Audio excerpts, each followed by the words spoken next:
Hi అండి, welcome back to our channel అమ్మ చేతి మధురం. ఇవాల్టి వీడియోలో స్పెషల్ రెసిపీ పండు మిర్చి టొమాటో పచ్చడి. ఈ పచ్చడిని 2 నుంచి 3 నెలల వరకు నిల్వ ఉంచుకోవచ్చు. చాలా టేస్టీగా ఉండే ఈ పచ్చడిని ఈజీగా తయారు చేసేసుకుందాము. ఈ పచ్చడిని హాట్ పొంగల్ అంటే కట్టె పొంగలికి కానీ, అన్నంలోకి కానీ, అన్ని రకాల బ్రేక్ఫాస్ట్లోకి కానీ కాంబినేషన్గా సర్వ్ చేసుకోవచ్చు. దాదాపుగా 300 గ్రాముల వరకు పండు మిర్చి తీసుకున్నాను. ఇవి లెక్క పెడితే 25 పీస్ దాకా ఉన్నాయి. వీటిల్ని వాటర్తో నీట్గా క్లీన్ చేసి కాటన్ క్లాత్తో తుడుచుకోవాలి. ఎండలో 15 నిమిషాలు పెట్టుకుంటే డ్రై అయిపోతాయి. ఎక్కువసేపు పెట్టుకుంటే మిర్చిలో ఉన్న జ్యూస్ కూడా కొంచెం డ్రై అవుతుంది, కాబట్టి బాగా తడి డ్రై అయ్యేంత వరకు పెట్టుకుంటే సరిపోతుంది. ఇలా బాగా డ్రై చేసుకున్న తర్వాత తొడుమలు తీసుకోవాలి. మనం బాగా డ్రై చేసుకున్న తర్వాత మాత్రమే ఈ కాడలు ఓపెన్ చేసుకోవాలి. ముందుగా ఓపెన్ చేసుకోకూడదు.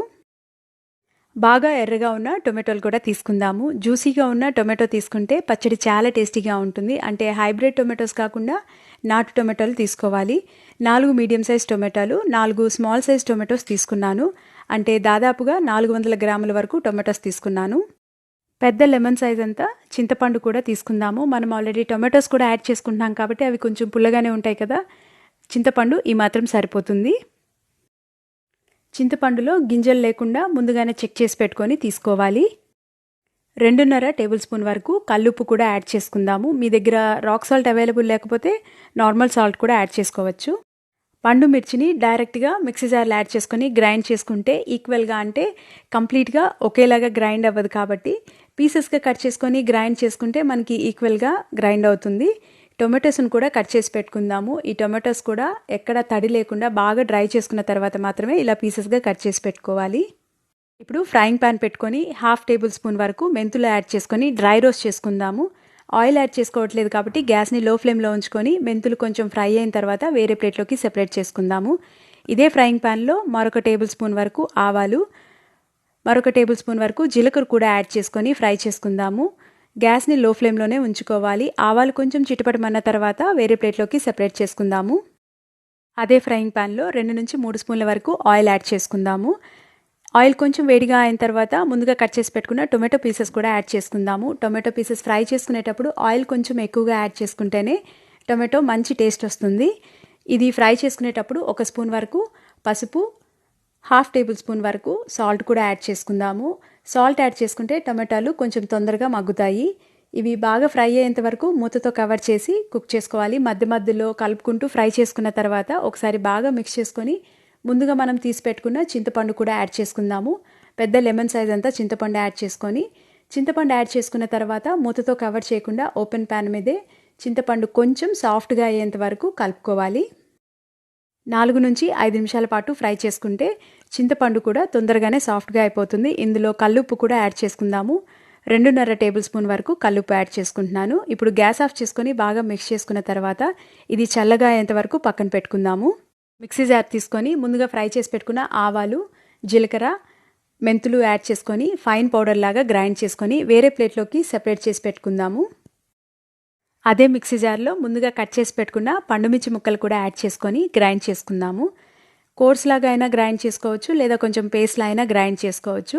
నేను ఇక్కడ మరీ కోర్స్లా కాకుండా, అలానే మరీ పేస్ట్లా కాకుండా మీడియంగా గ్రైండ్ చేసుకున్నాను. నేను చిన్న మిక్సీ జార్ తీసుకున్నాను కాబట్టి ఒకేసారిగా కాకుండా 2 సార్లుగా ఇలా గ్రైండ్ చేసుకొని మిక్సింగ్ బౌల్లోకి ట్రాన్స్ఫర్ చేసుకుంటున్నాను. ఒకసారి బాగా మిక్స్ చేసుకొని పక్కన పెట్టుకుందాము. ముందుగా మనం ఫ్రై చేసి పెట్టుకున్న టొమాటో బాగా చల్లగా అయిన తర్వాత దీన్ని కూడా మిక్సీ జార్లోకి యాడ్ చేసుకుందాము. ఫైన్ పేస్ట్ లాగా గ్రైండ్ చేసుకోవాలి. ఈ టొమాటోతో పాటు నేను 6 నుంచి 7 వరకు వెల్లుల్లి రెబ్బలు కూడా యాడ్ చేసుకొని ఫైన్ పేస్ట్ లాగా గ్రైండ్ చేసుకొని ముందుగా మనం గ్రైండ్ చేసి పెట్టుకున్నాం కదా, ఆ పండుమిర్చి మిశ్రమంలో ఇది కూడా యాడ్ చేసుకుంటున్నాను. దీంట్లో ముందుగా గ్రైండ్ చేసి పెట్టుకున్న ఆవపిండి, అంటే ఆవాలు, మెంతులు, జీలకర్ర యాడ్ చేసుకున్నాం కదా, ఆ పొడిని కూడా ఇందులో కలిపి బాగా మిక్స్ చేసుకుందాము. పండు మిర్చి మరీ సన్నవిగా ఉన్నవి తీసుకుంటే బాగా కారం ఎక్కువ ఉంటుంది ఆ పండు మిర్చిలో. నేను తీసుకున్న పండు మిర్చి కొంచెం లావుగా ఉన్నాయి కదా, ఇలాంటివి తీసుకుంటే కారం కరెక్ట్గా సరిపోతుంది.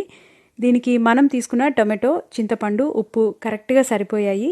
ఒకవేళ మీకు కొంచెం తక్కువ అనిపిస్తే కొంచెం కారం పొడి కానీ సాల్ట్ కానీ యాడ్ చేసుకోవచ్చు.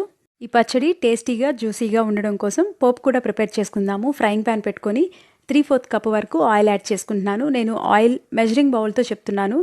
మెజరింగ్ బౌల్స్ ఉంటాయి కదా, దాంతో 1 కప్పుతోటి 3/4 కప్పు వరకు ఆయిల్ యాడ్ చేసుకుంటున్నాను.